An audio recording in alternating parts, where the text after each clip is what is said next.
ओम नमः शिवाय। सती को जब प्रजापति से दंड मिलने के बाद वह अपने पिता से वादा करती हैं कि वह अपना दंड जरूर पूरा करेंगी और सती वहां से चली जाती हैं। प्रजापति अपनी प्रजा से कहते हैं कि अपराधी को दंड देना बहुत ही जरूरी होता है, क्योंकि बिना दंड के अपराधी को अपनी गलती का पता नहीं चलता और वह अपनी गलती को सुधार नहीं पाता।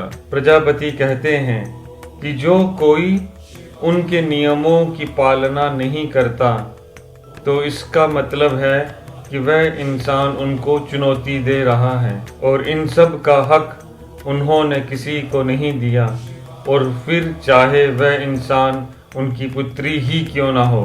आज सती को भी उन्होंने इसीलिए दंड दिया है क्योंकि सती ने गलती की थी, और आज वह सती को दंड ना देते तो उन्हें कोई हक नहीं है कि वह किसी और को दंड दें। ऋषि कश्यप प्रजापति से कहते हैं कि अपराध वह होता है जो जानबूझकर किया जाता है, वह नहीं होता जो अनजाने में हो, और अनजाने में की गई गलती के लिए इतना मुश्किल दंड देना उचित नहीं है। तो ऋषि भृगु कहते हैं कि चाहे गलती हो या अपराध, उससे किसी को चोट कितनी पहुंचती है, दंड उसके मुताबिक होना चाहिए। वह कहते हैं कि प्रजापति ने सती को दंड देकर यह साबित किया है कि प्रजापति किसी के साथ भेदभाव नहीं करते। प्रजापति दक्ष कहते हैं कि ना तो ऋषि कश्यप गलत बोल रहे हैं और ना ऋषि भृगु गलत बोल रहे हैं। सती की गलती से उन्हें जो चोट पहुंची है वह किसी और के अपराध का परिणाम है, जिसने उनके आदेश के खिलाफ जाकर विष्णु जी की मूर्ति के लिए शिवलिंग बनाया और उसने सती को बहकाया कि शिवलिंग को विष्णु जी की मूर्ति में स्थापित कर दें। प्रजापति कहते हैं कि असली दंड तो उस शिल्पकार को मिलना चाहिए जिसको उन्होंने सब कुछ दिया, फिर भी उसने शिव के लिए उन्हें धोखा दिया है। प्रजापति कहते हैं कि उन्होंने सती को इसलिए दंड दिया कि वह शिल्पकार को दंड देंगे तो कोई भी उनके ऊपर प्रश्न नहीं उठाएगा। प्रजापति कहते हैं कि उन्होंने सती को इसलिए दंड दिया कि वह जब शिल्पकार को दंड देंगे तो कोई भी उनके ऊपर प्रश्न नहीं उठाएगा। प्रजापति अमात्य को बुलाते हैं और उसे शिल्पकार के परिवार वाले और उनके समुदाय के लोगों को बुलाने के लिए बोलते हैं। प्रजापति दक्ष अपने कक्ष में बहुत उदास बैठे होते हैं। वहां उनकी पत्नी उनसे बात करने के लिए आती हैं। वह प्रजापति से कहती हैं कि बात करने से पहले वह ये जानना चाहती हैं कि वह किस से बात करने जा रही हैं।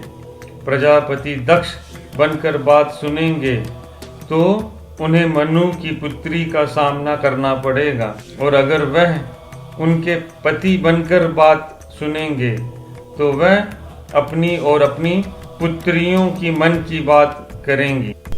इस पर प्रजापति दक्ष कहते हैं कि वह उनमें मनु की पुत्री होने के नाते ये उम्मीद करते हैं कि वह प्रजापति के दायित्वों को समझें और उनकी पत्नी होने के नाते वह उनके अपमान का दुख उतना ही महसूस करे जितना प्रजापति दक्ष खुद कर रहे हैं। प्रजापति दक्ष अपनी पत्नी से कहते हैं कि वह किसी भी हाल में शिव से जीतना चाहते हैं और वह चाहते हैं कि इस सब में उनका परिवार उनका साथ दे। उनकी पत्नी के पूछने पर कि उन्होंने सती को इतना मुश्किल दंड क्यों दिया, प्रजापति दक्ष उन्हें बताते हैं कि अगर उन्होंने ही अपने बनाए हुए नियमों की पालना ना की तो उनकी प्रजा उन पर कभी विश्वास नहीं करेगी। उन्हें इस बात का घमंड है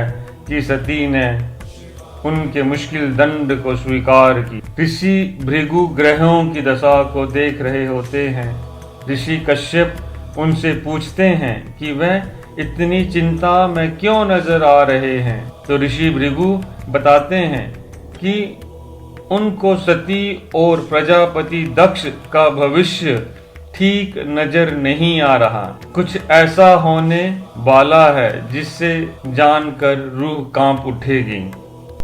ऋषि कश्यप कहते हैं कि ऋषि भृगु ने खुद मनुष्यों की कुंडली लिखी है और वह ये भी मानते हैं कि जो भाग्य में लिखा है वही होता है, तो भविष्य को लेकर इतनी चिंता करना ठीक नहीं है। तो ऋषि भृगु कहते हैं कि अगर भाग्य में दुख हो तो अपनी इच्छाओं और कर्मों पर नियंत्रण रखकर भाग्य को सुधारा जा सकता है और उन्हें प्रजापति दक्ष की मदद करनी चाहिए। तो ऋषि कश्यप कहते हैं कि सप्त ऋषि को किसी के भी जीवन में हस्तक्षेप करने की इजाजत नहीं है।